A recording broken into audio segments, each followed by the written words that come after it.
SBS 뉴스입니다. 전국 17개 시도 가운데 절반 이상인 12곳에서 고농도 미세먼지 비상저감 조치가 발령됐습니다. 환경부에 따르면 오늘 오전 6시부터 오후 9시까지 수도권, 충청권, 전라권, 강원 영서, 제주 등 12개 시도에서 비상저감 조치가 시행되고 있습니다. 서울, 인천, 경기, 세종, 충남, 충북은 5일 연속, 대전은 4일 연속, 광주, 전남은 이틀 연속입니다. 제주에서 비상저감 조치가 시행되는 건 사상 처음입니다.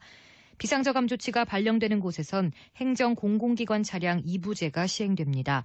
서울에선 총중량 2.5톤 이상 배출가스 5등급 차량이 운행할 수 없고 위반할 경우 과태료 10만 원이 부과됩니다. 미세먼지를 많이 배출하는 화력발전의 출력은 80%로 제한됩니다. 서울시 교육청은 서울의 초미세먼지 경보가 발령됨에 따라 각급 학교에 실외 수업을 하지 말 것과 학사 일정 조정 검토를 지시할 예정이라고 밝혔습니다. 다만 교육청은 학교 휴업은 검토하지 않고 있습니다. 교육청 관계자는 서울시가 아직 휴업을 권고하지 않았다는 점과 학기 초라는 점을 고려하고 있다고 설명했습니다.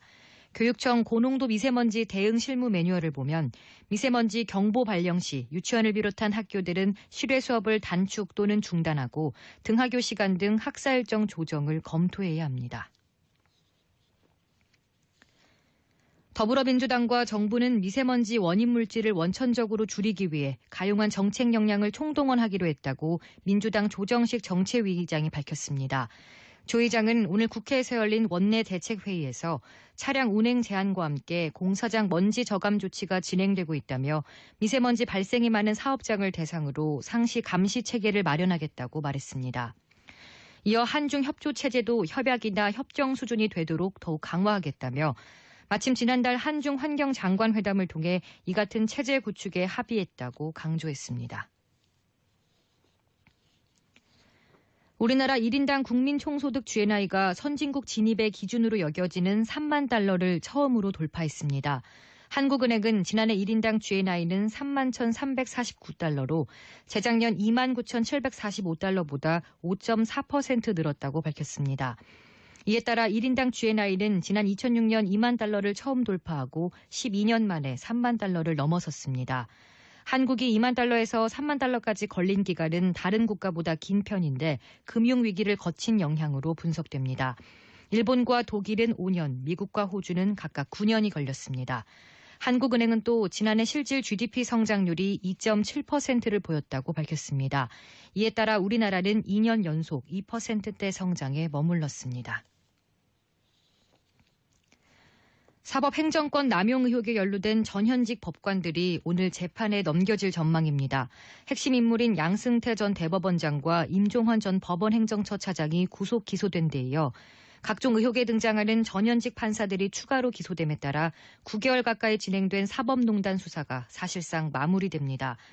서울중앙지검 수사팀은 오늘 오후 일부 전현직 판사들에 대한 공소장을 법원에 접수할 방침입니다.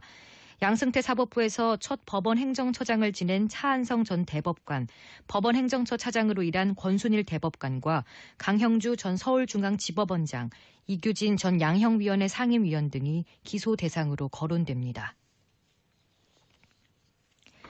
가습기 살균제 피해 사건을 재수사하고 있는 검찰이 SK케미칼 임원들을 불러 조사하고 있습니다.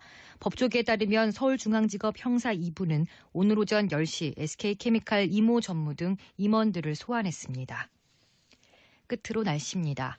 수도권 등 전국 12개 시도에 미세먼지 비상저감 조치가 발령된 가운데 고농도 미세먼지가 연일 기승을 부리고 있습니다. 현재 서울을 비롯한 중부와 호남, 제주 지역의 미세먼지 농도는 매우 나쁨까지 올라갔고 경남 지역은 나쁨 상태를 보이고 있습니다. 오늘은 전국이 차차 구름이 많이 끼겠습니다. 낮 기온은 서울 14도를 비롯해 전국이 11도에서 18도로 포근하겠습니다.